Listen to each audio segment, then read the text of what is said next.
안녕하세요, 루안입니다. 저번 영상에서 백혈병 판정을 받고 서울로 올라가기로 마음먹었다고 말씀드렸는데요. 이번 영상에서는 서울 성모병원으로 올라가서 입원실에 입원하기까지의 그 과정에 대해서 한번 말씀드려보려고 합니다. 2019년 2월 25일 월요일 새벽에 저희 가족은 서울로 가는 KTX를 타기 위해서 부산역으로 향했어요. 백혈병 판정을 받은 게 2월 22일 금요일인데 2월 25일 월요일에 올라간 이유는 주말에는 교수님 진료가 없다고 하더라고요. 그래서 월요일 아침에 일찍 가서 그때 진료를 보기로 했었습니다. 오전 8시에 외래 진료를 잡아놓았기 때문에 새벽 4시 반부터 일어나서 새벽 열차를 타고 서울로 올라갔어요. 저는 무릎 통증 때문에 걸을 수 있는 상태가 아니었기 때문에 KTX에 휠체어 서비스를 신청해서 올라갔습니다. KTX 타실 때 휠체어 서비스를 받을 수 있다는 건 여러분들도 알아두시면 좋을 것 같아요. 이때까지만 해도 저는 아직 제 앞에 놓인 일이 얼마나 크고 무서운 일인지 잘 가늠을 하지 못했어요. 그저 KTX를 처음 타본다는 사실에 좀 설레고 신기하고 그런 마음이 들었던 것 같아요. 앞으로 제가 3년 동안 치료를 받으러 서울에 다니면서 KTX를 지겹도록 한 200번 정도 탈 거라는 걸 이때는 몰랐으니까요. 아픈 몸을 이끌고 드디어 서울 성모병원에 도착을 했고 의뢰 진료실에 들어가니 정남균 교수님이 계셨어요. 신기하게도 교수님을 처음 뵀을 때 모든 일이 다 잘 풀릴 것 같다는 생각이 은연중에 들었습니다.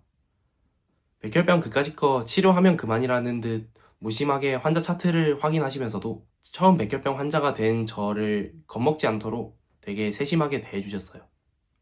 그런 교수님의 모습을 보니 치료가 잘 되리라는 생각이 좀 들었던 것 같습니다. 교수님께서는 저에게 제 병명이 무엇인지 아느냐고 물어보셨어요. 저는 급성 림프구성 백혈병이라고 대답했습니다. 아마도 그때 교수님께서 이 아이가 자기의 병에 대해서 알고 있는지 여부를 체크하셨던 것 같아요. 치료를 종결하고 알게 된 사실인데 자기 아이에게 백혈병에 걸렸다는 사실을 말해주지 않는 부모님도 계시다고 하더라고요. 아이가 혹여나 백혈병에 걸렸다는 사실을 듣고 충격을 받고 또 힘들어할 수도 있기 때문인 것 같아요. 아무쪼록 교수님 진료실에서 나와서 피 검사를 하러 갔습니다. 이제부터 부산에서 했던 그 많고도 지겨운 검사들을 하나하나 다 다시 해야 했던 거죠. 또다시 체열을 해야 한다는 말에 저는 너무나도 무서웠어요. 지금은 피검사 주사 바늘과는 비교도 안 될 정도로 더 아픈 주사 바늘들에 너무나도 많이 찔렸기 때문에 뭐 체열 따위는 무섭지 않은데 이때는 너무나도 무서웠죠. 게다가 부산에서부터 툭하면 체열하고 또 좀 있다가 체열하는 상황을 계속 겪어왔기 때문에 제 양팔에 멍이 시퍼렇게 다 들어있었거든요. 그래서 정말이지 하고 싶지 않았습니다.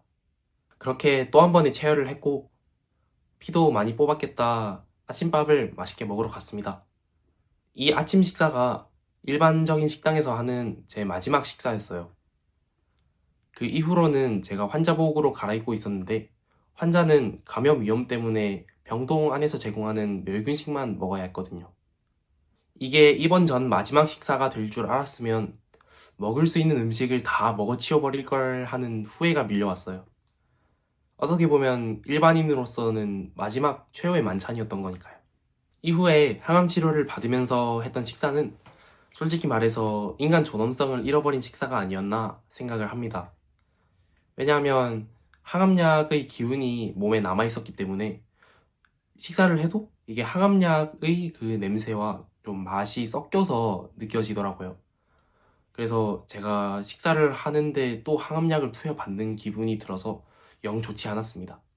그리고 또 항암약 때문에 속이 메스꺼웠기 때문에 음식을 먹어도 구역감 때문에 구토를 해버리는 일이 부지기수였습니다. 이걸 항암 치료를 받던 3년, 그리고 3년이 지난 후에도 제 몸에서 약 기운이 다 빠지기 전까지는 계속 느꼈기 때문에 제가 인간 존엄성을 잃은 식사라고 했던 게 조금 이해가 되실 것 같아요. 그렇게 아침 식사를 마치고는 피검사 결과를 확인하러 정낙균 교수님 진료실로 다시 갔고 교수님께서 결과 보시고는 이제 입원해서 골수 검사를 한 뒤에 항암 치료를 시작하자고 하셨어요. 골수 검사를 또 해야 한다는 사실에 저는 좌절했습니다. 골수 검사를 다시 하는 일은 없었으면 좋겠다는 바람으로 서울에 올라왔거든요. 왜냐하면 부산에서 첫 번째 골수 검사를 했을 때 수면 마취를 다 하고 했거든요. 그런데도 마취가 풀리고 나니까 그 골수 바늘로 찔렀던 그 엉치뼈가 너무나도 욱신거리고 불쾌하더라고요. 게다가 골수 검사 시술한 부위를 지혈을 해야 해서 모래주머니를 덧대고 있어야 했는데 그 안 그래도 아픈 부위에 딱딱한 모래주머니를 대고 있으니까 통증이 배가 됐어요. 그렇기 때문에 그 고통을 또다시 느끼고 싶지 않아서 양산 부산대 병원에서 골수검사 기록이 담긴 CD를 직접 가지고 왔어요. 혹시나 이걸 가지고 오면은 여기서는 다시 안 해도 되지 않을까 하는 희망을 품었거든요. 그렇지만 받아들이지 않았습니다. 아마 치료를 시작하는 병원에서 직접 검사를 다 다시 해야 하는 게 규칙인 것 같아요. 골수 검사를 다시 해야 한다는 사실 때문에 저는 거의 반공황 상태가 되어 있었는데요. 이런 와중에 또 다른 걱정거리가 하나 생겼습니다. 아직 입원실이 나지 않았다는 건데요. 입원 수속을 밟아야 이제 뭐 정식적인 환자로 등록이 돼서 골수 검사를 시행하고 그 결과를 보고 또 항암 치료를 시작할 건데 아직 입원실이 나지 않아서 저희는 1층에 있는 응급실에서 침대 하나를 배정받고 입원실이 나기까지를 기다려야 했습니다. 백혈병이 진행되고 있어서 그런지 체력적으로 많이 힘들어졌음을 느껴서 저는 응급실 침대를 배정받자마자 바로 잠이 들었습니다. 그리고 저녁쯤에 일어나서 좀 답답한 마음에 병원 건물 밖으로 나가 보았어요. 아직 2월인데다가 제가 환자복만 입고 있었기 때문에 살짝 추웠는데 이런 센치한 분위기에서 저 혼자 좀 생각에 잠겼습니다.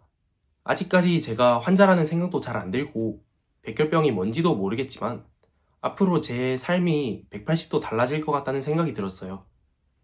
그런 생각을 하다 보니까 좀 많이 무서워지더라고요. 다른 친구들은 좋은 대학에 입학하기 위해서 고등학교라는 출발선에 서서 달릴 준비를 하는데 저는 그 친구들과는 아예 다른 길을 가야 되는 거니까요. 함께 동고동락할 친구 한 명 없이 저 혼자 힘든 치료를 견뎌야 한다는 사실이 너무나도 마음이 아팠습니다. 이런 생각을 하다 보니 마음이 굉장히 울적해지더라고요. 나만 외톨이가 되는 것 같고 그리고 이렇게 나는 친구들의 기억에서 점점 잊혀지는 걸까?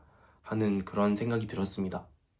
이때 평범한 삶이 얼마나 귀하고 행복한 것인지 새삼 느껴졌어요. 사람은 원래 항상 존재하던 것이 없어지고 나서야 그 가치를 느끼고 후회하게 되는 것 같아요. 그렇게 요동치는 감정을 누르고 응급실로 다시 돌아왔어요. 그리고 희망적인 이야기를 듣고 싶어서 인터넷에 백혈병 치료 사례를 한번 찾아보기 시작했습니다. 여러 환자들이 작성한 글이 있었는데 그중 맨 위에 있는 글을 골라서 첫 글부터 마지막 글까지 쭉 읽어 나갔습니다. 처음에 백혈병을 발견하게 된 과정이 저랑 되게 비슷해서 공감이 가기도 했고 또 항암 치료를 받는 이야기를 할 때는 많이 무서워졌어요. 게다가 머리를 삭발을 해야 한다고 하니 영 기분이 좋지 않았어요. 안 하면 안 되나 하는 생각도 컸고 그리고 안 할 수 있는 방법이 있지 않을까 하는 기대를 내심 해봤습니다. 그런데 글을 쭉 읽다가 마지막 부분에서 가슴이 철렁 내려앉았어요. 그 글을 쓴 분은 척수검사를 하다가 하반신 마비가 왔다고 하시더라고요.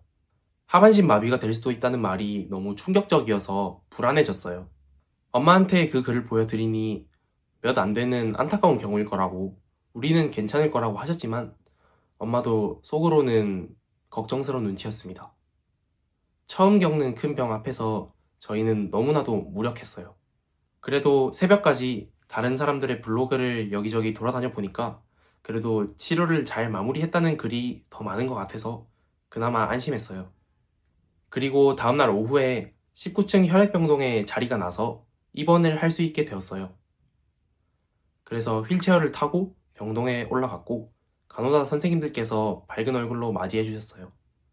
낯선 환경에 조금 두렵긴 했지만 그래도 아직 항암 치료라는 무서운 녀석을 만나기 전이라 나름 씩씩하게 입원 절차를 밟았습니다.